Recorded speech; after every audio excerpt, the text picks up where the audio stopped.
मनवंतर आदि काल विभाग का वर्णन। श्री मैत्रेय जी कहते हैं, विदुर जी, पृथ्वी आदि कार्य वर्ग का जो सूक्ष्मतम अंश है, जिसका और विभाग नहीं हो सकता तथा जो कार्य रूप को प्राप्त नहीं हुआ है और जिसका अन्य परमाणुओं के साथ संयोग भी नहीं हुआ है, उसे परमाणु कहते हैं। इन अनेक परमाणुओं के परस्पर मिलने से ही मनुष्य को भ्रमवश उनके समुदाय रूप एक अवयवी की प्रतीति होती है। यह परमाणु, जिसका सूक्ष्मतम अंश है, अपने सामान्य स्वरूप में स्थित उस पृथ्वी आदि कार्यों की एकता का नाम परम महान है। इस समय उसमें ना तो प्रलय आदि अवस्था भेद की स्फूर्ति होती है, न नवीन प्राचीन आदि काल भेद का भान होता है और न घटपट आदि वस्तु भेद की ही कल्पना होती है।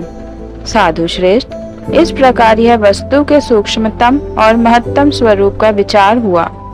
इसी के सादृश्य से परमाणु आदि अवस्थाओं में व्याप्त होकर व्यक्त पदार्थों को भोगने वाले सृष्टि आदि में समर्थ अव्यक्त स्वरूप भगवान काल की भी सूक्ष्मता और स्थूलता का अनुमान किया जा सकता है।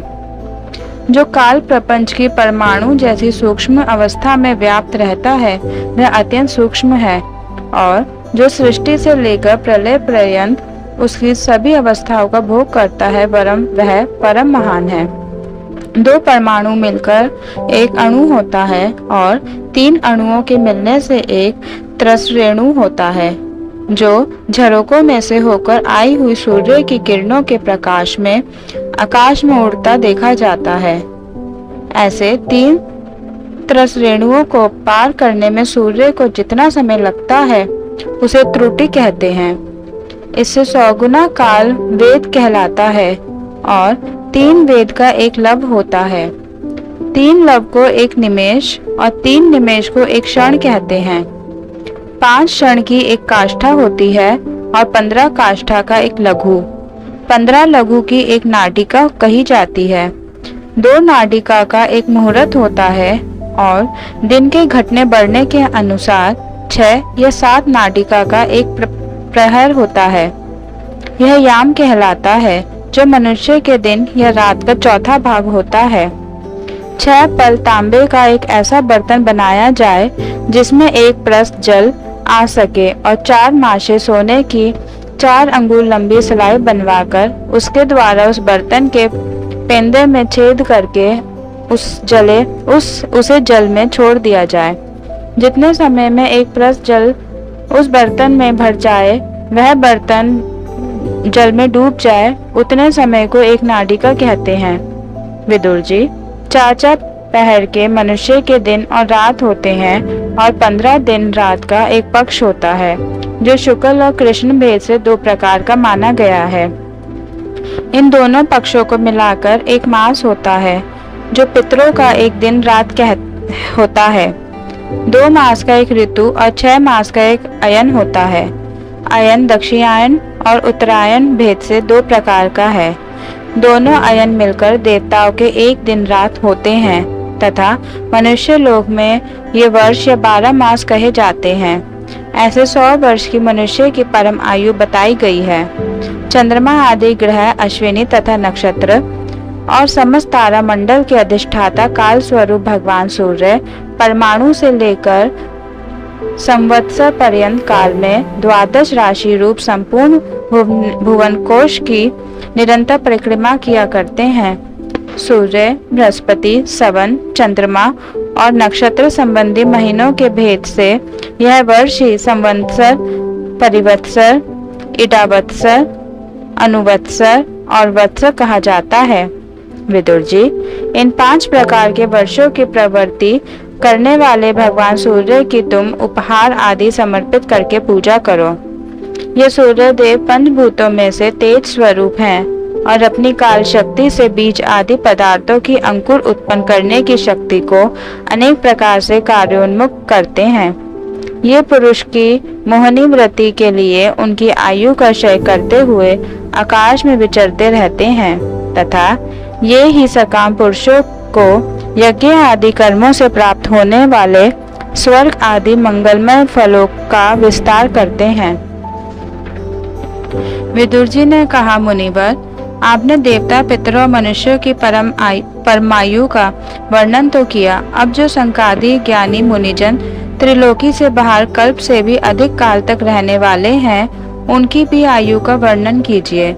आप भगवान काल की गति भलीभांति जानते हैं, क्योंकि ज्ञानी लोग अपनी योग सिद्धि दिव्य दृष्टि से सारे संसार को देख लेते हैं। मैत्रेय जी ने कहा, विदुर जी, सतयुग, त्रेता, द्वापर और कली, ये 4 युग अपनी संध्या और संध्यांशों के सहित देवताओं के 12 सहस्त्र वर्ष तक रहते हैं, ऐसा बतलाया गया है। इन सत्य आदि चारों युगों में क्रमशः 4, 3, 2 और 1 सहस्त्र दिव्य वर्ष होते हैं, और प्रत्येक में जितने सहस्त्र वर्ष होते हैं, उससे 2 गुने 100 वर्ष उनकी संध्या और संध्यांशों में होते हैं। युग की आदि में संध्या होती है और अंत में संध्यांश। इनकी वर्ष गणना सैकड़ों की संख्या में बतलाई गई है। इनके बीच का जो काल होता है, उसी को कालवेत्ताओं ने युग कहा है। प्रत्येक युग में एक एक विशेष धर्म का विधान बताया जाता है।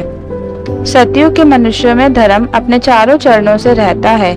फिर अन्य युगों में अधर्म की वृद्धि होने से उसका एक एक चरण क्षीण हो जाता है।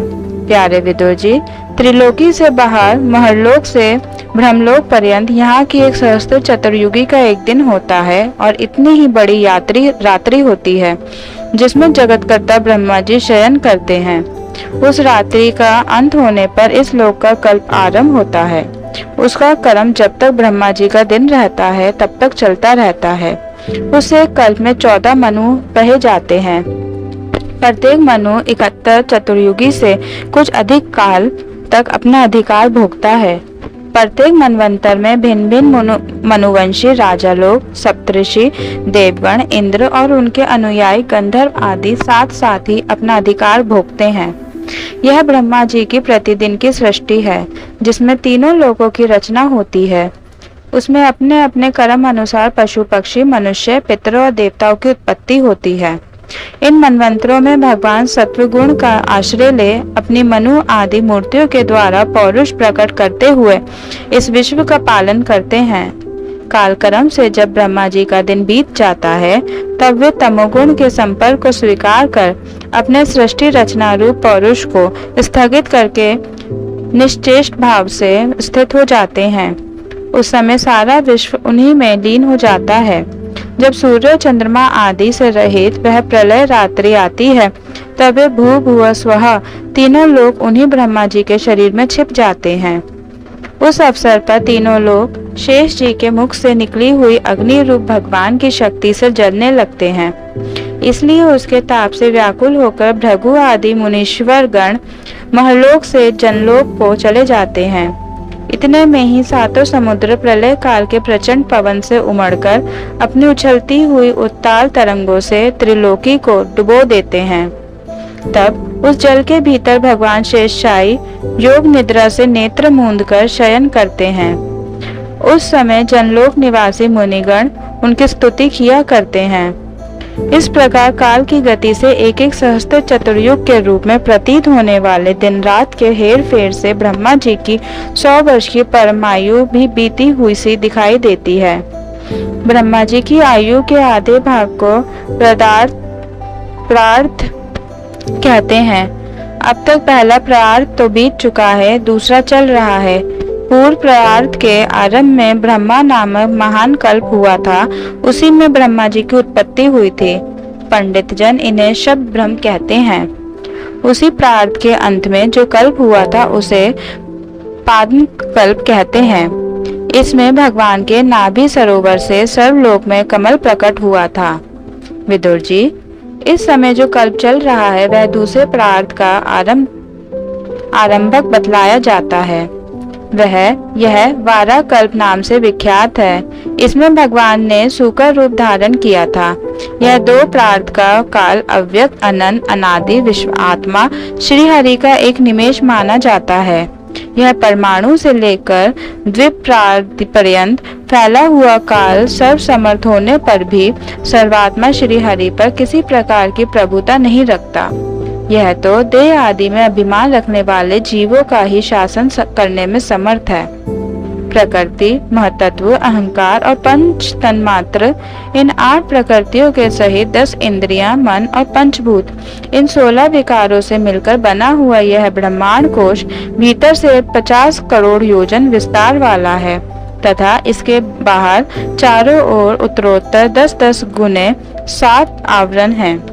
उन सबके सहित यह जिसमें परमाणु के समान पड़ा हुआ दिखता है और जिसमें ऐसी करोड़ों ब्रह्मांड राशियां हैं, वह इन प्रधान आदि समस्त कारणों का कारण अक्षर ब्रह्म कहलाता है और यही पुराण पुरुष परमात्मा श्री विष्णु भगवान का श्रेष्ठ धाम अर्थात स्वरूप है।